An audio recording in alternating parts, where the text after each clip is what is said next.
24 గంటల emergency service, అనుభవజ్ఞులైన వైద్య బృందం, ఆరోగ్యశ్రీ సౌకర్యం. Contact Ashwini hospital, Yellareddypet, Rajanna Sircilla district.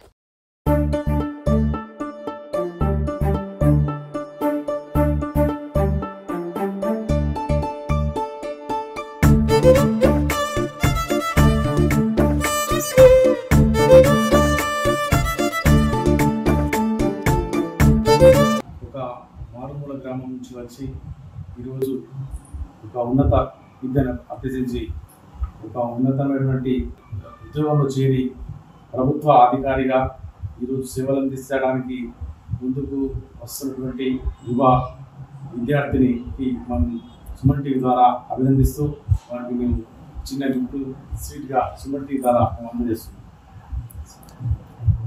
ఇప్పుడు మీరు గ్రూప్ 1లో మీకు జాబ్ వస్తుంది అని చెప్పి మీరు అనుకున్నారు.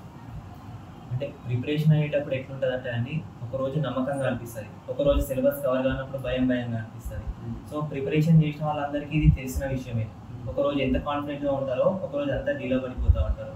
కానీ అవన్నీ పట్టించుకోకుండా మన సిలబస్ మీద మనం కాన్సన్ట్రేట్ చేసుకొని మన ప్రిపరేషన్ మనం కంటిన్యూ చేస్తే ఆటోమేటిక్గా కాన్ఫిడెన్స్ వస్తుందండి. మీరు ఎలా జాబ్లో ఎలా చదివారు? లేదండి, యాక్చువల్గా నేను గ్రూప్ 1 ఎగ్జామ్ అయిన తర్వాతనే నాకు గ్రూప్ 4 జాబ్ వచ్చిందండి. సో అప్పటికి నేను అన్ఎంప్లాయే, నేను స్టూడెంట్గా ఉండి చదువుతున్నానండి అందరిలా అనేసి. మీరు ఫస్ట్ మీరు ఏం కావాలని గ్రూప్ 1లో మీరు ఏం కావాలని చెప్పి మీరు అనుకుని చదివారు? పర్టికులర్గా నేనే కాకుండా ఏ విద్యార్థి అయినా కానీ ఈ గ్రూప్స్ అనేది ప్రిపేర్ అవ్వడం డీసీ పోస్ట్ని చూసే ప్రిపేర్ అవుతారండి. డిప్యూటీ కలెక్టర్ అందరూ దానికోసమే చదువుతారు, కానీ కొంతమంది మాత్రమే అది సాధించగలుగుతారు. ఈ మిగతా ర్యాంక్ బట్టి ఉన్న పోస్టుల బట్టి ఎవరికి ఏది అలర్ట్ కావాలో అది అవుతుంది. మీరు సాధించినందుకు మీ తల్లిదండ్రులు మీరు ఇలా ఫీల్ అవుతారు? మీ తల్లిదండ్రులు గిఫ్ట్ ఇచ్చినారు ఉంటుంది సార్, అది గిఫ్ట్లా కాదండి, అది నా బాధ్యతగా నేను భావిస్తున్నాను. వాళ్ళు కష్టపడి నన్ను చదివించినందుకు ఇది వాళ్ళ రుణం తీర్చుకున్నట్టుగా నేను అనుకుంటున్నాను. ఇంత గొప్ప విజయంగా నేను భావించట్లేదు, ఇది నా బాధ్యతగా భావిస్తున్నాను. మీ చిన్నతనంలో మీరు ఏమేమి కావచ్చు? అంటే చిన్నప్పటి నుంచి మా నాన్న ఐపీఎస్ అని అనేవాళ్ళు. సో ఆ విధంగా యూనిఫామ్ సర్వీస్ వచ్చింది అనుకుంటున్నాను. ఫర్దర్లో ఐపీఎస్ ఉంటుందో లేదో తెలియదు, కానీ యూనిఫామ్ సర్వీస్ సంతోషంగా. మీకు చదువుకున్నప్పుడు డిస్టర్బెన్స్ అనేది ఇప్పుడు చెప్పాను కదండి, ప్రిపరేషన్లో ఉన్నప్పుడు ఎప్పుడైతే సిలబస్ కవర్ కాదో అప్పుడు అందరు స్టూడెంట్స్ డీలా పడిపోతూ ఉంటారు. అదే పెద్ద డిస్టర్బెన్స్గా భావించవచ్చు. కాబట్టి అట్లాంటి టైంలో మనం డౌన్ అవ్వకుండా మనల్ని మనం మళ్ళీ పికప్ చేసుకొని మళ్ళీ ప్రిపరేషన్ పైన కాన్సన్ట్రేట్ చేసి ఏదైతే మనకు సిలబస్ ఉందో దానిపైనే ఫోకస్ ఉండాలి తప్ప మిగతా డిస్టర్బెన్సెస్ అని పట్టించుకుంటే ప్రిపరేషన్ అనేది జరగదండి. కాబట్టి సిలబస్ మీద ఫోకస్ చేసి దాన్ని కంప్లీట్ చేయడం ఒకటే టార్గెట్గా పెట్టుకొని ప్రిపేర్ అయితే ఈజీ అవుతుంది ప్రిపరేషన్. ఇప్పుడు మీరు జాబ్ తీసుకుంటున్నప్పుడు మీ యొక్క విలేజ్లో కానీ మీ ఫ్రెండ్స్ కానీ విషెస్ ఎలా చెప్తున్నారు? అయితే అందరూ ఇప్పుడు మన మంచి కోరుకునే వాళ్ళందరూ చాలా హ్యాపీగా ఉన్నారండి. అందరూ కూడా వాళ్ళ విషెస్ తెలియజేశారు. సో అందరూ హ్యాపీగా.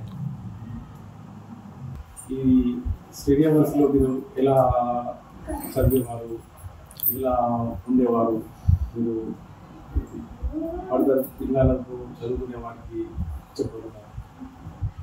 అంటే మనం ఎగ్జామ్లో ఏం రాస్తాం అనేది మనము స్టడీ అవర్స్లో చదివి నిర్ణయిస్తుందండి.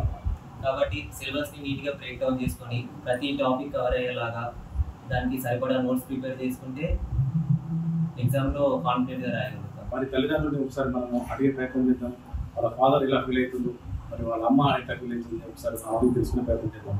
మేమైతే అబ్బాయిని అంటే ఇలా ప్రోత్సహించింది ఎక్కువ అంటే అలా తల్లి మనదేం లేదు, అయ్యో ఫీజులకు డబ్బులు అవసరం ఉన్నాయి, దానికి దీనికి అవసరం ఉన్నాయంటే మనం పంపడమే తప్ప నా బాధ్యత. ఆయన చదువు విషయంలో మొత్తం బాధ్యత తీసుకునేది మాత్రం తల్లి అనే గర్వంగా చెప్పుకోగలుగుతాం.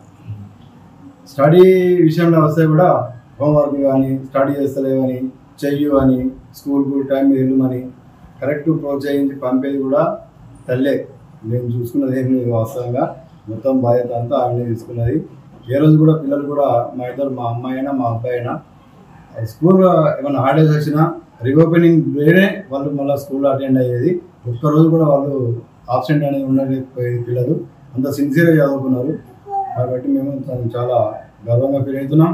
నాకు చిన్నప్పటి నుంచి అంటే మా పిల్లలు చిన్న ఉన్నప్పటి నుంచి నేను యంగ్ ఏజ్ నుంచి నా కోరిక ఏంటంటే డిపార్ట్మెంట్ అంటే నాకు చాలా ఇష్టం. పోలీస్ డిపార్ట్మెంట్ అంటే నన్ను బయట వాళ్ళు కూడా ఫ్రెండ్స్ కూడా అలానే సంబోధించేది.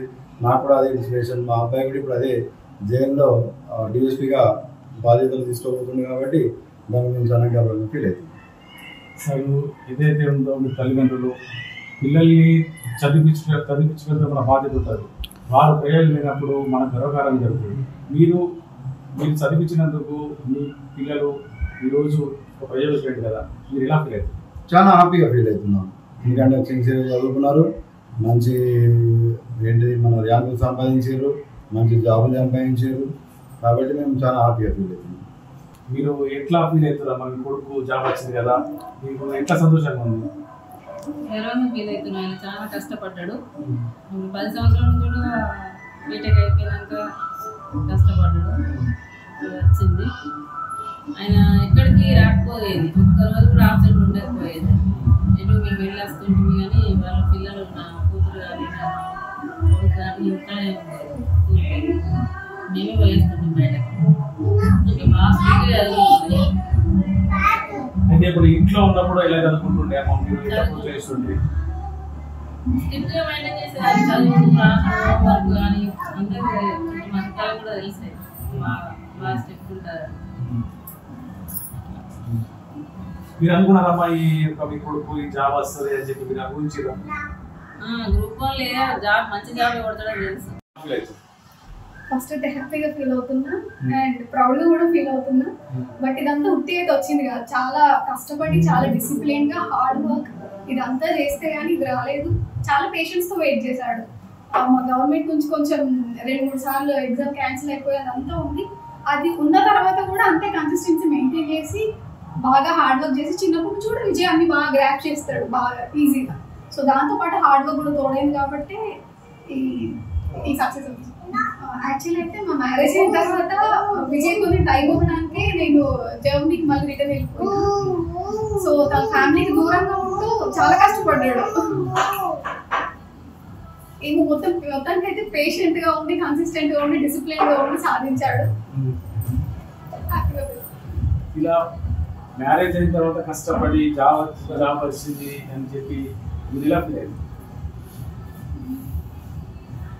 నార్మల్గా హ్యాపీగా అండ్ ప్రౌడ్గానే ఫీల్ అవుతున్నాను. జాబ్ అయ్యాక కూడా అంటే అంత దాని మీద ఫోకస్ చేశాడు కదా, సో అది కొంచెం ఇంకా హ్యాపీగా ఉంది. సో దాంట్లో నేను కూడా పార్ట్ అయినందుకు అది కూడా హ్యాపీగా ఉంది. అండ్ వాళ్ళ పేరెంట్స్ కూడా ఎన్ని ఇయర్స్ నుంచి లైక్ విజయ్ ఏజ్ వాళ్ళు అందరూ సంపాదిస్తున్నారు, కానీ వాళ్ళ పేరెంట్స్ కూడా వాళ్ళ కొడుకుని ఎప్పుడు మీరు సంపాదించమని అడగలే. పంపించి తన మీద ఇన్వెస్ట్ చేసి వాళ్ళు తనని ఫోర్స్ చేయాలి. అండ్ విజయ్ కూడా వెనక్కి తగ్గకుండా చదువుకొని ఇదంతా సాధించాడు. సో ఇదంతా క్రెడిట్ వాళ్ళకి కూడా వెళ్ళాలి. Masters in plant breeding and seed science చేశాను. ఇక్కడ నేను బీఎస్సీ చేసి తర్వాత జర్మనీకి వెళ్ళి మాస్టర్స్ చేశాను.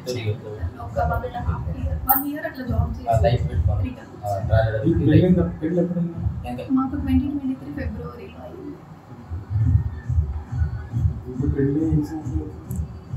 ఇప్పుడు ఫిబ్రవరి వస్తే 3 years. నా పేరు నాగభూమయ్య. కట్లాపూర్ చెప్పేసి ప్రస్తుతానికి మా అల్లునికి గ్రూప్ 1లో జాబ్ రావడం మేము చాలా సంతోషపడుతున్నాం. ఎందుకంటే గ్రూప్ 1 కొట్టడం అంత ఈజీ కాదు.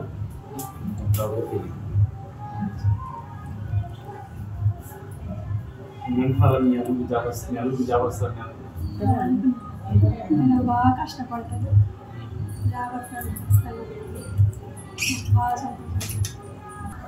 ఏదైతే జాబ్ చేసుకుంటూ కష్టపడి నా కొడుకు వారి యొక్క మా కళల్ని సాకారం చేసిందని చెప్పి తల్లిదండ్రులు చెప్తున్నారు.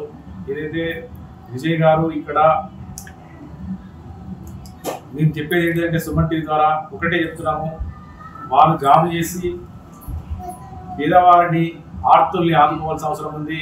ఈరోజు ఉద్యోగం చేసుకుంటూ ఎంతోమంది ఎన్నో ప్రభుత్వ అధికారిగా ఈరోజు గుర్తింపు పొందినటువంటి ఈ యొక్క మారుమూల గ్రామంలో పుట్టి ఈరోజు ఇంత గొప్ప ప్రయోగమైనటువంటి ఈ విజయ్ గారిని ఇక్కడ ఎంతో మంది సందర్శించి వారికి సంతోషం చెప్తున్నారు, వారిని అభినందిస్తున్నారు.